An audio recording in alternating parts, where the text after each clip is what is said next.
Hey there, everybody. It's me, Jason the Cartoon Fan. I don't go to Dollar Tree even nearly as often as stores like Walmart and Target, but I still occasionally pay the bargain bin conglomerate's Tracy location a visit in case there's actually something really cool to purchase there.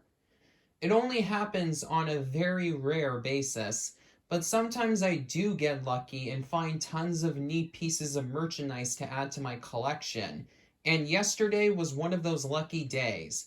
So kick back and relax as I show you 12 awesome finds, including 3 toys and 9 books, I discovered and purchased at Dollar Tree on February 21st, 2021. First, I'm going to show you the toys I got.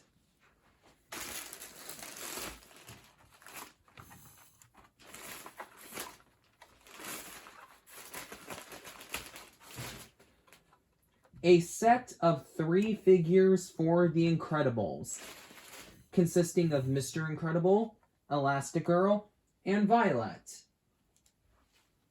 I wasn't able to find figures of Dash or Jack Jack at the Dollar Tree I went to, but I would be very surprised if they didn't get ones in this series, since most Incredibles toy lines feature all 5 members of the Parr family. Dollar Tree has sold cheaply designed plastic figurines of Disney and Pixar characters for what seems like over a decade now. But these Incredibles ones are unique because they weren't made by a shady foreign manufacturer like most of these kinds of toys, but rather by a big name toy company, Mattel. I thought they were too good to get suckered into working on a kind of toy made for impulse buyers and parents who need a cheap last minute gift for their kids. But apparently they aren't. This isn't even the only property Mattel has given that treatment towards either. At the exact same Dollar Tree, the company also had similar figures for WWE and even their precious cash cow franchise Barbie. Needless to say, the mere fact that these figures not only exist, but were made by one of the most recognizable and usually high quality brands in the toy industry was the main reason why I bought them. Trust me though, the books I purchased will be a major step up in quality from the toys. But before we get to that, let me show you the packaging for each of these in greater detail. So, you already saw Mr. Incredible. Here is Elastigirl. This one was very tough for me to find in a decent quality. The Mr. Incredible and Violet figures, most copies of them had good paint jobs on them, but this one was kind of hard to find. Like a lot of the Elastigirl figures I found at the Dollar Tree I went to, I mean they are the same figure basically, but the paint job on them was a little bit bad. I mean, bad even for these kinds of figures. Like, some of them, the top of her hair was chipped off, leaving it white. I mean, like, the paint for her hair was chipped off, leaving it white. And the mask bled into her nose, and the little eye wasn't painted on the right way. I mean, this one doesn't look perfect either because you can see that there's red where her orange, like the orange part in covering up her belly button should be, but it's the best looking one I could find. Even though the logo just says The Incredibles, the packaging features the members of the Parr family that each figure is of in their Incredibles 2 designs. Alright, last but not least, here is Violet.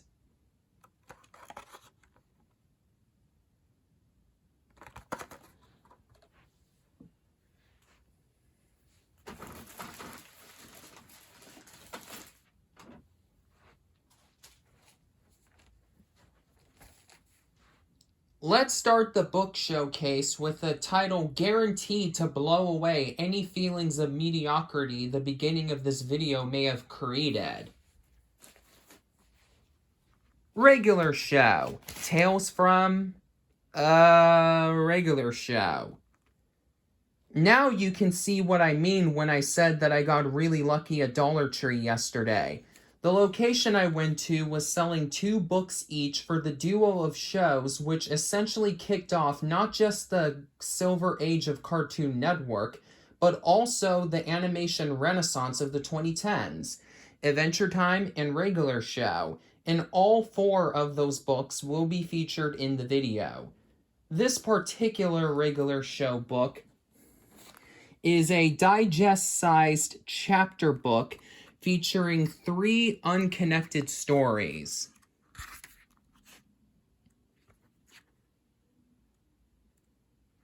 I don't know if whether these stories are just adaptations of TV episodes or new stories written especially for the book, since the copyright information and the back cover don't clarify this, and I haven't seen anything from Regular Show since I watched the finale's premiere on Cartoon Network back in January 2017. But the entire series is on Hulu, though. Looks like I have some binge watching to do. Still, it's a good book.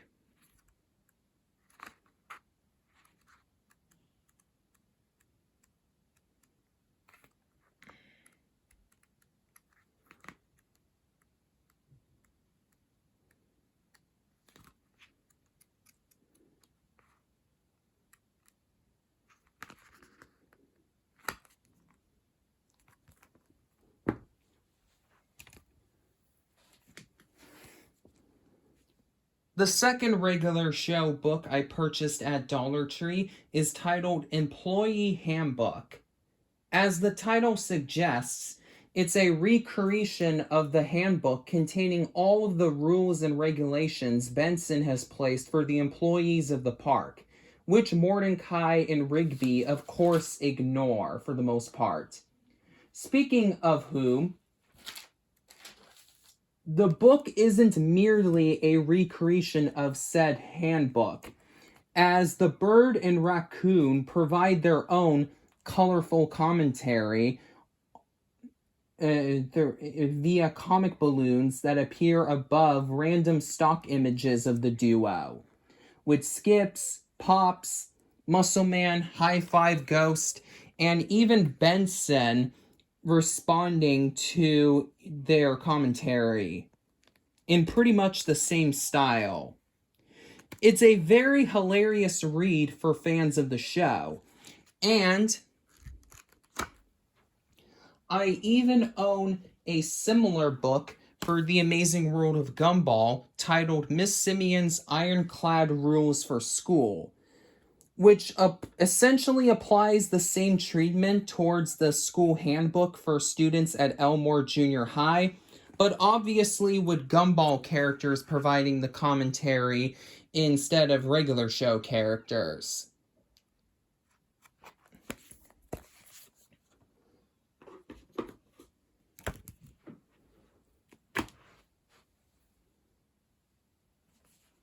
What time is it? Adventure time! Or, to be more accurate, time to show you the 2 Adventure Time books I purchased at Dollar Tree yesterday. First, here's Jake Goes Bananas, which is the second installment of a series of Adventure Time books titled Which Way, Dude? The series is essentially the Adventure Time equivalent to the Choose Your Own Adventure books, in which you get to decide how the story turns out. However, Which Way, Dude? Has something unique to help it stand out from the book series it spun off from.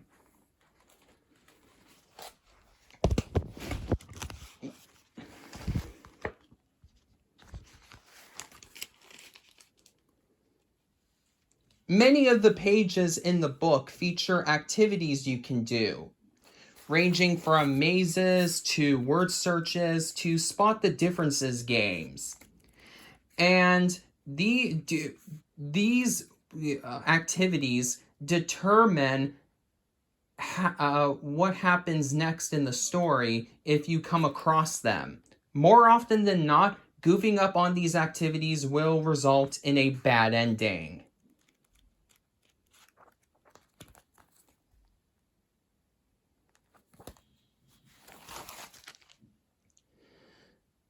As someone who's read quite a few installments in both the original Choose Your Own Adventure series and its spooky successor, Give Yourself Goosebumps, I think that the inclusion of these activities is a welcome change of pace from merely trying to determine which path is the best, with a rare luck-based factor such as coin tossing or dice rolling thrown into the mix every so often, thus making this book a recommendation for any longtime fan of the game book format.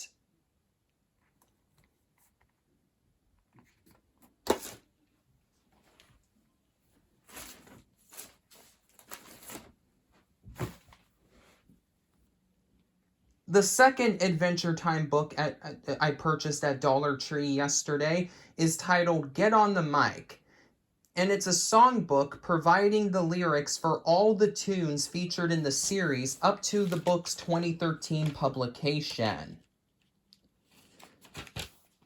Besides the show's opening and closing themes, which fittingly begin and end the book, the songs featured here are arranged in alphabetical order, meaning that episodes of the show with multiple songs frustratingly don't have all their songs in one section.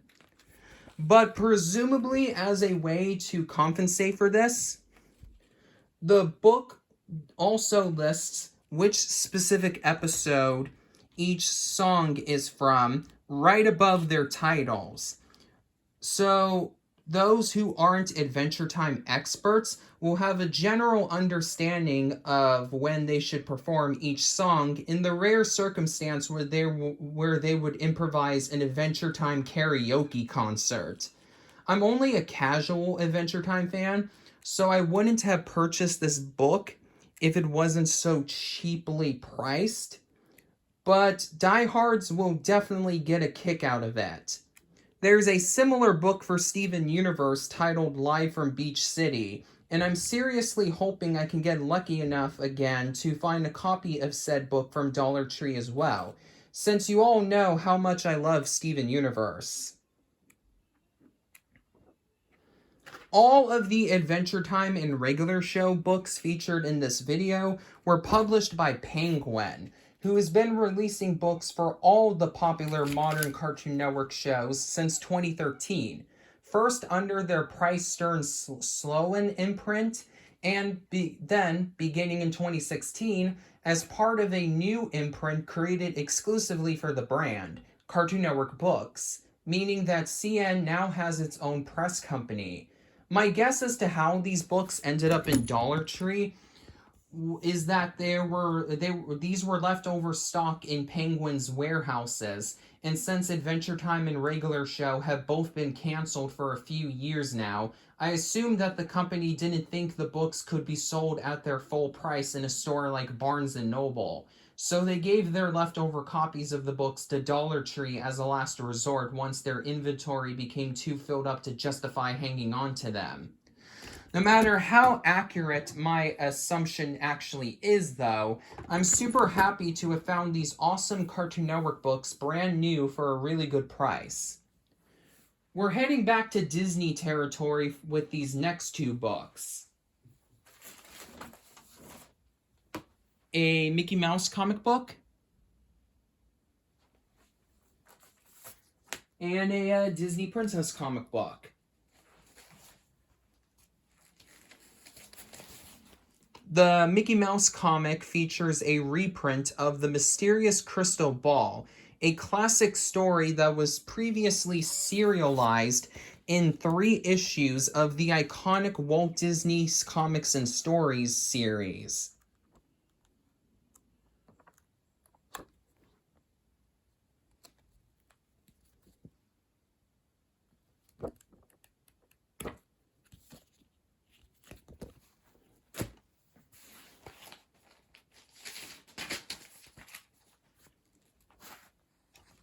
And the Disney Princess comic is a collection of several new mini-stories, with their lengths ranging from 2 panels to 4 pages.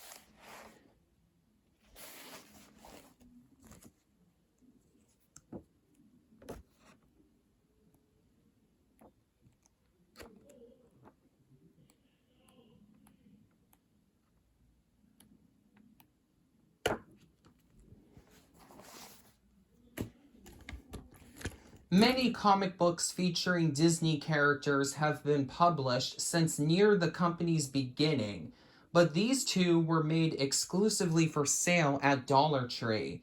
These are issue 3 in both franchises' respective Dollar Tree comic series, and the company who published them, Peacetime Playthings, also published comics for Toy Story and Frozen, whose 3rd issues are advertised on the back covers of the other 2 comics.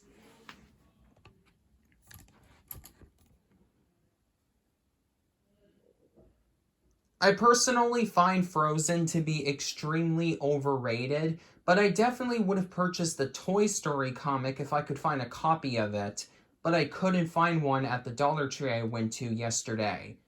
It doesn't look like these will be the last Disney comics to come out of Peacetime Playthings either, as the inside back covers contain ads for 4th issues of these new comic series.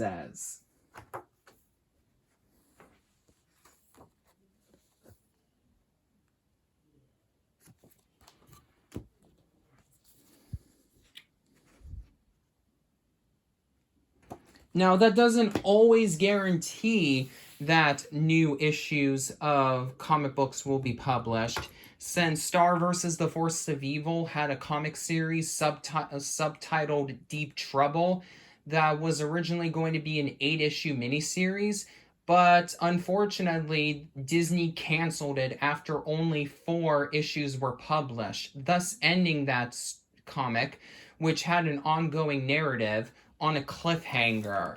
Still, I have hope. And besides, both of these properties are still extremely valuable to Disney, so I'm pretty sure that they would publish new installments of these comics, just considering, I'm assuming that they would just sell well because, they're comics of extremely profitable Disney properties. So we could just hope. Hopefully, they'll come out in the near future because I enjoyed reading these 2 installments. The final 2 books aren't for cartoons, but they're still dandy finds anyways.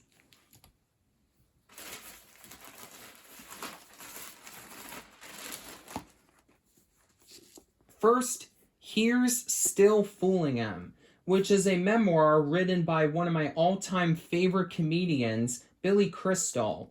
It perfectly mixes sentimentality and honest reflection with the actor's snarky comedy.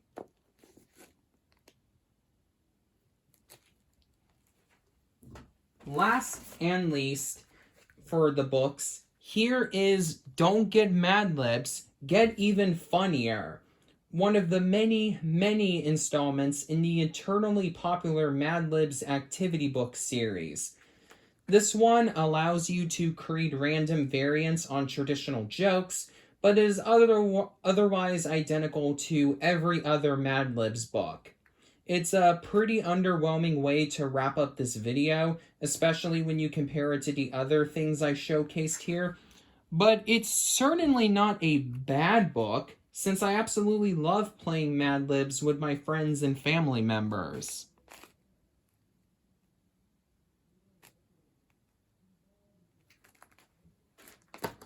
And with that, we've reached the end of this upload. I know it's a moderate departure from the kind of merchandise pickup videos I usually post on this channel, but I still wanted to make it because I wanted to let you know that I found these really awesome things at Dollar Tree. Especially the Cartoon Network books.